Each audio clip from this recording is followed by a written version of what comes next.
Assalamualaikum, apa kabar semua? Kembali lagi bersama saya Rizal Fauzi. Di video kali ini kita bakal versuskan untuk GT Runner 2 dan juga PS4 ya. Ini dari Huawei dan ini dari Coros. Sebenarnya ini beda segmen ya. Kalau ini tuh smartwatch tapi punya fitur-fitur khusus para runner. Sedangkan ya ini sportwatch. Jadi kalau kita bicara all rounder fitur sebenarnya lebih lengkap di sini ya. Apalagi kalau kalian butuh fitur-fitur balas pesan, nyimpen musik, ya fitur-fitur smartwatch lah ya.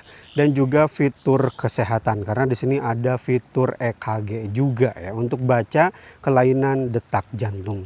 Sedangkan ya ini sportwatch, jadi metriknya lebih fokus ke olahraga. Tapi karena ini runner, dan ya kita versuskan aja mana yang lebih bagus performanya untuk olahraga. Tapi sebelum kita mulai ya, saya mau kasih lihat dulu kalau di Coros PS4 ini banyak yang meragukan soal GPS ya. Saya kasih lihat dulu di awal lah ya. Jadi untuk sinyalnya, bukan itu. Mana ini teh, modenya udah saya set ke dual band ya, bukan mode height. Kalau height itu cuma single band. Kalau di mode height ini dia udah dual band. Jadi udah di set ke yang paling bagusnya. Kalau ini ya udah otomatis ya dual band.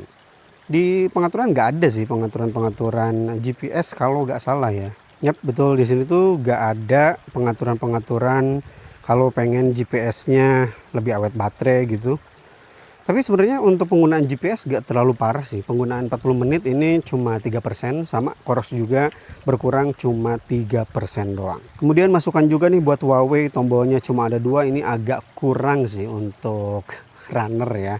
Karena lebih nyaman kalau tombol atas ini bisa jadi tombol select. Ya kayak di Coros inilah. Jadi kalau ditekan tuh jadi tombol select. Jadi kita benar-benar bisa menavigasikan tanpa nyentuh layarnya. Meskipun ini touchscreen ya, sama-sama touchscreen. Ini tombol back dan ini tombol select. Ada satu tombol lagi ini buat note ya. Ya itu aja sih. Jadi sekarang kita mulai aja dari lock posisi awal untuk GPS-nya. GPS-nya udah terbaru ya. Jadi udah oke banget. 1, 2, 3. Kalau soal GPS sih kayaknya 3D floating antenna. Tapi lebih dulu Coros nih. Kemudian nggak lama disusul oleh Huawei. Nah kalau percobaan kedua biasanya smartwatch itu dia idle ya. Smartwatch itu idle. Jadi datanya masih tersimpan alias terkoneksi dulu di smartwatch ya. Oke, kita masuk ke running. 1, 2, 3. Yap, bener kan? Kemudian disusul sama Coros. Jadi untuk lock posisi awal itu ya untung-untungan ya. Tapi keduanya sama-sama cepat, baik itu Huawei dengan teknologi 3D floating antenanya, ini cakep banget, dan Coros PS4 yang sama-sama udah menggunakan teknologi dual band GPS. Jadi untuk penggunaan di kondisi yang cukup menantang gitu ya, banyak pepohonan, banyak gedung-gedung tinggi, kedua wearable ini gak perlu worry soal posisi GPS. Insya Allah sih bakal aman-aman aja. Oke, sekarang kita lihat gimana hasil benchmarknya. Seperti biasa ya, untuk referensi heart rate, saya pakai Heliostrap yang saya pasang di lengan. Jadi itu yang bakal jadi pacuan ya, pacuan lagi. Itu yang bakal jadi acuan mana yang lebih akurat ya soal heart rate. Kalau GPS nanti kita hitung seperti biasa menggunakan Google Earth. Oke, untuk file GPX-nya di sini biar jadi bukti lah ya bagi teman-teman kalau kenapa saya itu selalu menggunakan file GPX dari Strava untuk aplikasi Huawei. Karena Huawei ini kalau ambil file GPX dari aplikasinya langsung, pas diimpor ini gak ada data heart rate-nya. Jadi BPM-nya 0 di sini ya. Kemudian jenis olahraganya juga gak ketahuan, unknown sport. Makanya saya ambil dari Strava. Kalau Coros ya aman ya, kemudian Zepp juga dengan aman speednya aman, nggak ada masalah. Coros di sini kelebihannya dia punya data power, kalau yang lain belum ada tuh. Ada warna merah di sini sampai 30,3% ya, 8 meter itu perbedaan di kenaikan selama olahraga.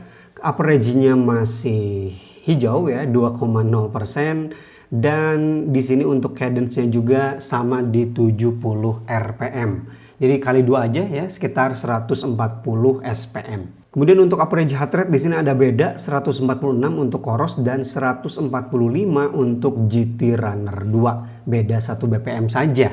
Mana yang lebih akurat ya, nanti di bagian heart rate bakal kita lihat. Average pace di sini warna hijau dan jarak yang ditempuh ya 4,16 sebenarnya ya, sama-sama segitu kalau kita lihat di jam tangan, begitu juga di aplikasi Huawei Health. Tapi setelah masuk ke Strava jadi 4,15.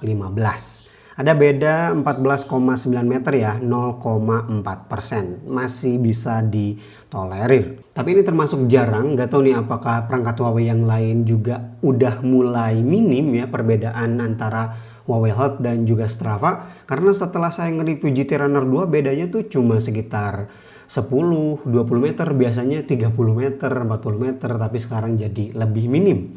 Bahkan pernah kemarin itu gak ada beda sama sekali, sama persis. Ini kabar baik kayaknya nih. Untuk data trackingnya di sini GT Runner menggunakan warna biru, sedangkan Coros Space 4 menggunakan warna oranye. Ini untuk GT Runner agak sedikit ke belakang. Sedangkan Coros itu sejajar tapi terlalu ke bawah, dan udah masuk ke jalan di sini lebih rapi, lebih sesuai track ya di GT Runner 2 yang warna biru. Ini Coros ya untuk warna oranye. Coros agak sedikit menyimpang nih di sini. Kemudian di jalan utama, yap di sini justru Coros lebih bagus ya di sini. Sedangkan GT Runner ya terlalu ke kanan. Kemudian di tikungan pertama semuanya aman ya, baik Coros ataupun Huawei. Di sini ada sedikit belokan ya, Coros ngebaca kayak gitu, gak tahu kenapa. Kemudian di tempat banyak pepohonan. Yap, di sini lebih bagus Coros Space 4 ternyata ya daripada GT Runner 2. Di sini stabil dua-duanya, tapi pas awal di sini lebih baik Coros daripada GT Runner 2 nih. Kemudian satu titik lagi ya yang selalu jadi masalah itu, yap di sini dia. Oh tunggu, di sini ternyata keduanya sama-sama struggle nih. Untuk Huawei ya GT Runner 2 agak terlalu ke kiri sampai nabrak-nabrak bangunan. Sedangkan untuk Coros di sini sedikit lebih stabil. Oke, nice. Tapi selalu ya di bagian ini tuh ada aja masalah untuk hasil tracking GPS-nya. Di jalan utama ternyata cukup stabil dua-duanya ya. Di awal sini sih lebih stabil Coros. Wah ini gak biasanya nih. Beberapa pengetesan terakhir Coros ini agak kurang ya, kesusahan di sini. Tapi ternyata justru pas diversuskan dengan GT Runner 2 malah banyakan unggulnya nih. But overall keduanya ini sama-sama bagus ya, sama-sama stabil. Nice. Oke, di sini nih. Di sini saya sengaja masuk dulu ke jalan sini. Oke. Ini lebih bagus GT Runner 2 sih. Yap, di sini lebih bagus GT Runner 2. Kesulitan Coros ya di sini nabrak Tugu. Betul. Di sini pun dia malah masuk ke kanan dulu. Dan ini titik struggle selanjutnya. Coros agak sedikit kesulitan ya, dia masuk ke jalan. Sedangkan Huawei oke, cukup baik. Sekarang kita lihat aja titik finishnya ya. Saya titik finish di depan gerbang masjid. Oh ternyata ada sedikit perbedaan di sini. Coros yang lebih akurat ya. Saya berhenti di titik ini pas dengan ini. Sedangkan GT Runner agak sedikit ke depan. Padahal tadi di pembacaan total jaraknya ya, Coros itu 4,16, sedangkan GT Runner 2 4,15. Nah sekarang kita import data heart rate selama olahraga menggunakan Heliostrap. Bagi yang ragu dengan kualitas Heliostrap ya untuk kebutuhan lari, itu termasuk top tier ya, yang paling akurat untuk sebuah chest strap. Nah ini untuk average heart rate, Heliostrap mencatat 146, Huawei 145, dan Coros Space 4 146. Jadi kalau dari data ini kelihatan ya, mana yang lebih mendekati akurat yaitu Coros Space 4 146 bpm. Begitu juga dengan maksimum heart rate-nya nih, 166 dan 166 juga. Jadi Coros dan Heliostrap sama persis, sedangkan Huawei 164 BPM. Dan untuk minimum heart rate ini lumayan kerasa nih bedanya. 93 di Helio, sedangkan di Coros 92, beda 1. Sedangkan di Huawei 99 BPM. Untuk kurvanya seperti ini, warna merah Heliostrap, warna ungu GT Runner 2, dan warna oranye Coros Space 4. Kalau kita lihat dari kurva ini sih kelihatan ya untuk GT Runner 2 agak sedikit lebih rendah ya dari pembacaan heart rate dua device lainnya yaitu Coros Space 4 dan juga Heliostrap. Seperti di titik ini terlihat ya lebih rendah, kemudian di titik ini ya hampir banyak sih. Jadi baca heart rate-nya sedikit lebih rendah daripada dua kompetitornya. Nah titik ini juga sama sampai ke ujung nih, lebih rendah baca heart rate-nya. Anomali minimum heart rate yang terlalu gede mana? Yap, di awal. Huawei 99 dan dia diem beberapa detik ya. Bisa dilihat lah agak sedikit apa ya. Ya diem gitu statis ya. Sedangkan Coros 93 dan Helio 92 BPM, 95 BPM. Yang lain lumayan aktif ya, Coros dan juga Helio, sedangkan Huawei di sini diem sampai beberapa saat baru dia ngikutin irama. Dan kekurangan wearable Huawei ya hampir keseluruhan sama, yaitu belum stabilnya ketika baca pace. Bisa dilihat di sini untuk warna biru Coros Space 4 ya, warna oranye GT Runner 2. Kacau banget ini lompat-lompatnya. Parah sih. Terutama kalau kamu lagi nurunin speed ya atau konstan gitu dari cepat ke lambat, lambat ke cepat. Kalau lagi di bawah lumayan stabil, ini juga masih lompat-lompat tapi gak terlalu parah pas kamu bawa jalan. Nah di sini saya bawa jalan, ini lompat-lompatnya parah banget, naik turunnya parah banget. Jadi soal stabilitas untuk baca pace, Huawei ini masih perlu banyak diperbaiki sih. Ini terlalu parah. Kemudian untuk grafik cadence-nya di sini bagus ya. Ada anomali sedikit di Coros. Di sini tuh saya nggak nurunin speed ya. Ya mirip-mirip dengan yang ada di GT Runner, tapi Coros dia agak aneh malah ke bawah, harusnya naik, kemudian ke bawah lagi, kemudian naik. Dan terakhir grafik untuk elevasi ya. Elevasi masih sama, penyakit dari Coros Space 4 ya, belum dibenerin. Datanya kurang begitu smooth di sini.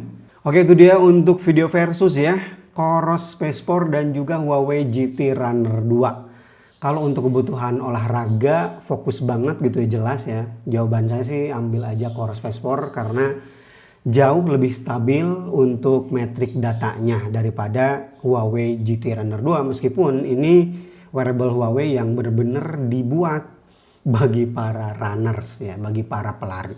Tapi ya seperti yang kita lihat bareng-bareng, heart rate-nya jauh lebih baik di Coros Space 4 hasil pengujian saya. Begitu juga dengan live pace ya. Jadi pas baca pace-nya masih lompat-lompat. Kalau teman-teman punya pendapat berbeda ya, boleh banget tulis pendapatnya di kolom komentar. Atau pernah melakukan pengujian sendiri juga, boleh sharing hasil pengujiannya di kolom komentar. Dan Rizal Puji pamit, wassalamualaikum warahmatullahi wabarakatuh.